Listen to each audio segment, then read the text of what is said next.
Guys, yun, magandang ano sa inyo. Magandang hapon, no? Ito, sama natin ngayon ang asawa ko, oh. At kami ay magde-date, guys. Magde-date. At tagal na rin kami hindi lumabas. Gawa nga ng busy rin. At nung mga nakaraan, medyo nagulan-ulan. Tapos ngayon naman, medyo since papalapit ng summer, ako, ano na, mainit-init na. Ito, gaya ng klima ngayon, oh. Kikita nyo, oh. Napakainit, 27 degrees Celsius. Pero kung ang temp dito ganito, kung compare naman sa sa Saudi ay doon, napakainit talaga doon. Mapalo ng siguro ngayon, mapalo na ng mga doon, ng mga 40, yan, mga ganyan.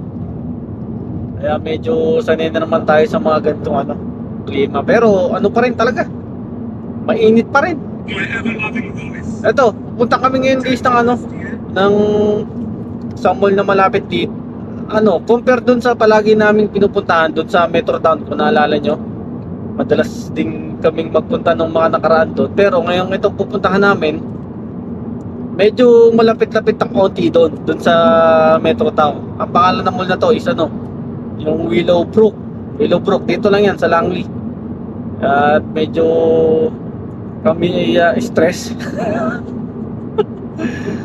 Gawa nga ng lumalabas na mga bagong balita ngayon. Pero ang ang kinaganda naman sa aming mag-asawa kami hindi na kami nagpapa-apekto. Kasi nakakapagod mag-isip ba? Alam mo yun, pagod ka na sa trabaho, tapos isipin mo pa, lalo ka lang mapapagod, no? Kaya nga kaming dalawang mag-asawa, talagang lahat ng mangyayari, lahat ng mga mararanasan namin dito pinapaubayan na lang namin sa Panginoon, no? Para at least kami mapanatag ba?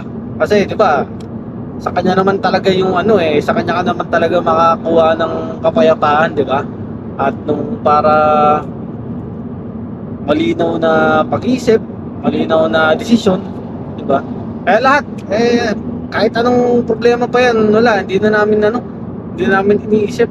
Basta kami, bahala na si Lord, as long as andito pa tayo, alam mo yun, talagang enjoy na lang, no?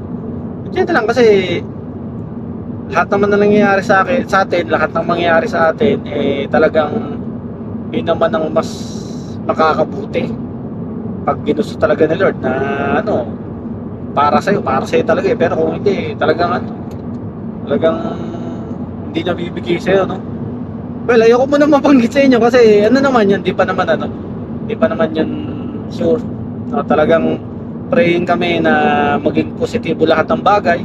Basta sa ngayon, lang kami, chill lang kasi hindi naman kami pabayaan ni Lord kahit anong mangyari, di ba? Kaya sa kanya lang din kami talaga umuhugot din ng kapanatagan at kapayapaan, di ba? Lalim, no?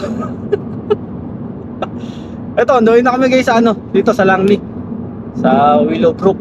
After nun, nag-request ng asawa ko na gusto mo ramen o yung phone na lang. Ito mo kasi sa Langley rin yun.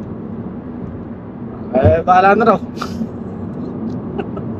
O mamaya, after namin dun sa Willowbrook, gala-gala, tapos kami, kain kami.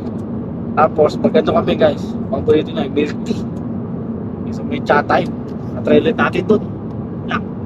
Uy, para at least tanggal ang stress ng asawa ko kay Lilo.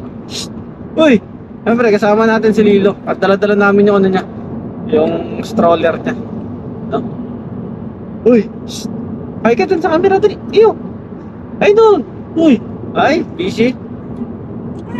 Hi, iyo, ay na doon. Talaga, oh. Ayan, gusto niya nasa bintana, pero hindi tayo pwede magbukas ng bintana kasi nasa tayo, nasa highway, malakas yung hangin. Kaya, tingin sa camera dali. Tingin doon. At ito talaga, hindi magpapaiwan to. Yan, hindi talaga magpapaiwan yan. At hindi naman namin talaga iiwanan to. Diba yun? Tingin ka doon sa camera. Doon. Tingin ka doon. Kulit.